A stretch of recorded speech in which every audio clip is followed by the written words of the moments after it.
Boa tarde a todos e a todas. Eu fiz uma breve anotação aqui sobre o texto do Céliman Silva, Narrar o Trauma, texto de 2008, e vou contribuir com a discussão começada pelo César, né? Primeira coisa que eu acho importante a gente ver, o Céliman é um dos principais teóricos dos estudos da literatura de testemunho no Brasil, e o trabalho dele é bastante interdisciplinar, né? Ele prioriza a Shoah, como já explicou o César, e o viés que ele aborda também é psicanalítico.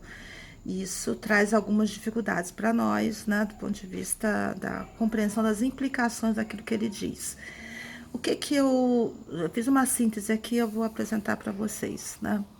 Bem, então, sobre o viés dos estudos psicanalíticos, Céliman Silva discute a impossibilidade, e eu pensando em impossibilidade, entre parênteses, ruim, né, de narrar o trauma. Então, a primeira questão, assim, é possível narrar o trauma?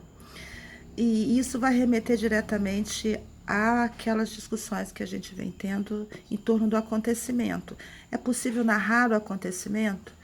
Quando a gente vai ver no Da Imperfeição, o Greimas vai falar que o que advém do acontecimento diante da impossibilidade, primeiro, da sua legibilidade e da discursividade de poder dizer, isso vai estar lá no Greimas, vai estar lá no Zilberberg, é justamente a impossibilidade de dizer, né? Então, é possível? O que narra?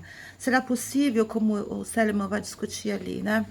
Que só narre ao sujeito que sobreviveu, e porque sobreviveu, de algum modo ele ficou afastado daquilo que foi mais terrível, né, do acontecimento, ou só narra no momento da memória, depois, quando o impacto do efeito do acontecimento já ganhou alguma, já foi atenuado, né? Bem, então, partindo daí, né, a gente pensa, primeiro, no os próprios limites da linguagem, né? E aí eu lembrei de imediato da Eni Orlandi, no livro As Formas do Silêncio no Movimento dos Sentidos, quando ela vai dizer, num determinado momento lá, que o que é mais importante a gente nunca diz. Esse sujeito, então, da narração, sujeito da memória, é um sujeito o tempo todo em conjunção com a falta, o desejo, né? Ao não saber dizer, a incompletude, né? Vai ser o que leva o Levi a dizer que os verdadeiros testemunhos não serão dados porque os sujeitos foram mortos. Deve-se narrar, então, em honra dos que já não podem dizer, ainda que na precariedade. Deve-se narrar para que os outros, os que escaparam da vivência traumática, aqueles que ficaram de fora dessa experiência, saibam o que aconteceu, de algum modo compartilhando o vivido.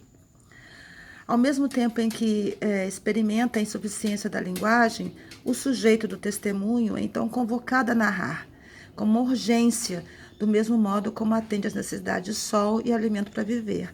Isso aparece lá no Pierre Levy e aparece num texto de Georges Perec, que vai ser citado pelo Céliman Silva.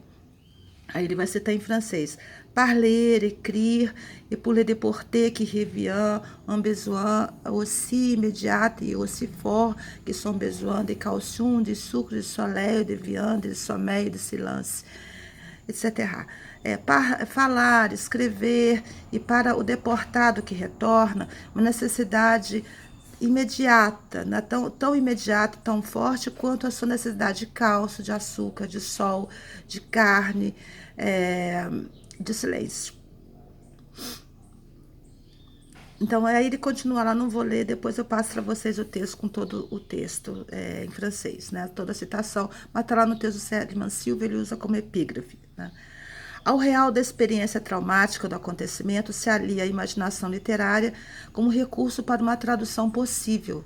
A imaginação é chamada como arma que deve vir em auxílio do simbólico para enfrentar o buraco negro do real do trauma. O trauma encontra na imaginação o meio para a sua narração. Isso está lá no Céliman Silva, página 71.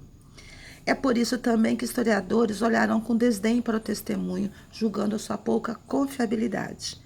Assombrado, ora pela história, ora pelo direito, ora pela própria literatura, a narrativa testemunhal se insurge contra uma política de esquecimento. O que eu acho mais importante é a gente pensar, já que nosso curso é de literatura, né, de linguística e literatura, como é que os escritores eles são, então, convocados para narrar a experiência. E por que não se narra? Né? Por que muitos não narram? Né? O que leva a um certo silêncio aqui na literatura produzida no Tocantins em relação aos anos da ditadura civil-militar, né? E aí eu termino citando Célimon, página 75, quando ele diz: o genocida sempre visa a total eliminação do grupo inimigo para impedir as narrativas do terror e qualquer possibilidade de vingança. Os algozes sempre procuram também apagar as marcas de seu crime. Esta é uma questão central que assombra o testemunho do sobrevivente em mais de um sentido. Então, porque o silenciamento e a negação são as duas políticas do genocida, né? É negar que houve, que a coisa aconteceu, né? O fato aconteceu, e para que não pague o preço, né? Para que não haja consequências em relação ao que foi cometido, né? São essas as observações que eu retiro do texto do Célimon. Eu acho que há muitas coisas ali, mas por hora é só.